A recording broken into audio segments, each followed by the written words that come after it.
Surgery tends to appear fairly early in most searches for pudendal neuralgia. For some men, that's enough to close the browser and put this off for another day. Worth addressing that directly, because the picture is considerably less alarming than it might look.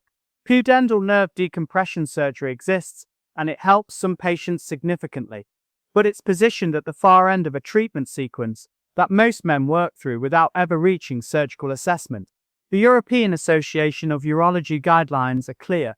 Surgery is recommended only for carefully selected patients who have failed conservative therapies.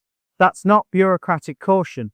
It reflects the genuine clinical reality that most presentations respond to earlier stage treatment when that treatment is done properly. What the treatment path looks like before surgery becomes relevant. Pelvic floor rehabilitation to release the muscle tension that in many men is directly contributing to nerve compression.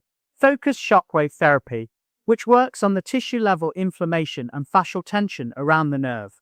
Nerve blocks, which help both to confirm diagnosis and to manage pain in the interim. This is a meaningful sequence of options. Most men see real improvement somewhere along that path.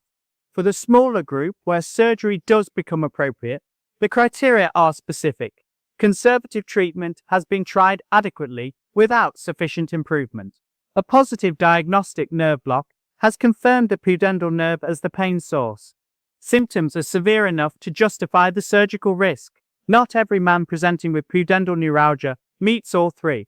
A significant proportion have symptoms driven primarily by pelvic floor factors rather than anatomical entrapment.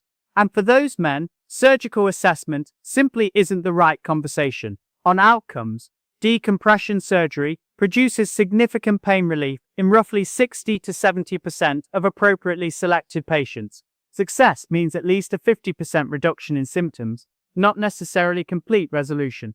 There are complications in a meaningful proportion of cases. It's a worthwhile option in the right circumstances, not a reliable cure. The most useful thing I can tell you is this. The men most concerned about surgery are often the ones who benefit most from acting early, when conservative treatment has the best chance of working.